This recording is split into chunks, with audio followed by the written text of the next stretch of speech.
Welcome, students. I'm Mrs. Smith,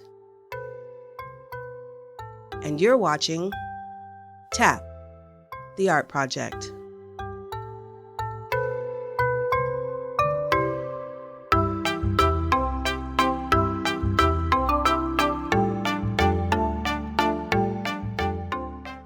The artist I'd like to share with you today is Horace Pippin, American painter and folk artist. So, what does it mean to be a folk artist anyway?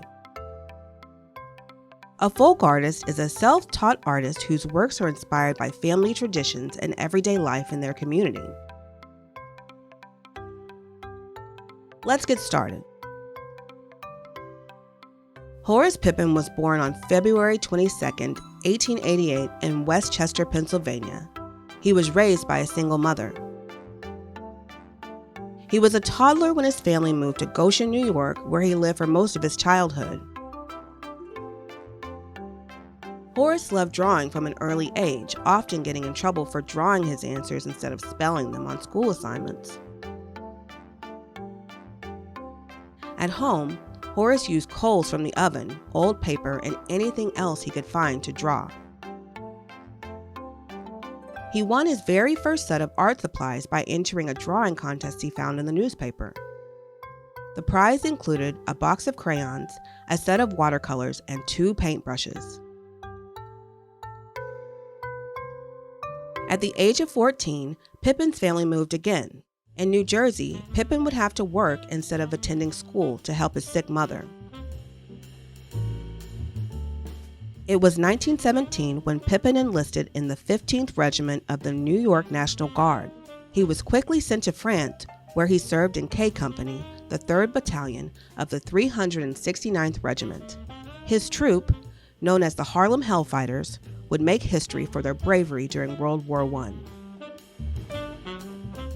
During this time in war, Horace kept a journal and drew sketches of all the scary things he saw. In 1918, Pippin was shot by a sniper. The bullet hit his right arm, disabling his drawing hand. He received an honorable discharge and a Purple Heart for his service after returning to the U.S.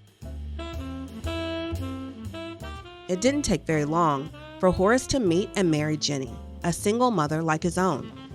Together, they settled as a family in West Chester, Pennsylvania, his birthplace. To provide for his family, Pippin relied on his military pension and odd jobs that didn't require the use of his right hand. Pippin felt sad. He couldn't stop thinking about all the scary things he saw in the war. In the late 1920s, to heal his mind and body, Horace decided to return to the thing he loved most. He slowly began training his right arm to draw again.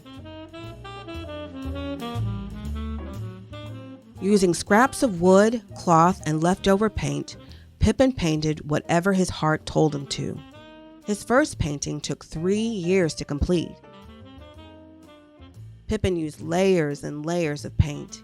He made the frame for his painting as well, using scraps of metal and bullet shells he'd saved from the war. The ending of the war, starting home, depicted his experience in battle on the day he was shot. Getting all those sad memories out of his head made Pippin feel a lot better, so he painted some more. Using the pictures in his mind, he painted the old mill that was just down the road. He painted the dogfight over the trenches. He painted folks fishing in the Brandywine early fall. He painted a self-portrait and a portrait of his Jenny. Eventually, Pippin began showing his work at local art shows where he met other artists and art critics. With their help and encouragement, the paintings of Horace Pippin would soon gain national attention. Over the next decade or so, Pippin created and sold many paintings.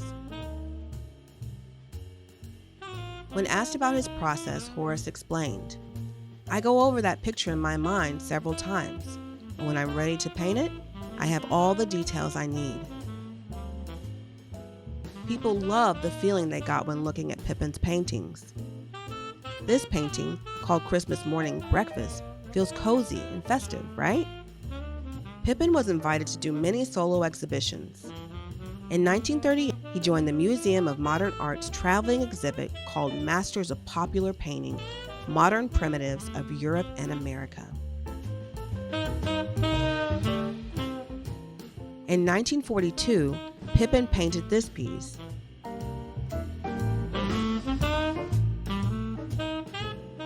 Do you notice any similarities to this flyer made in 1863?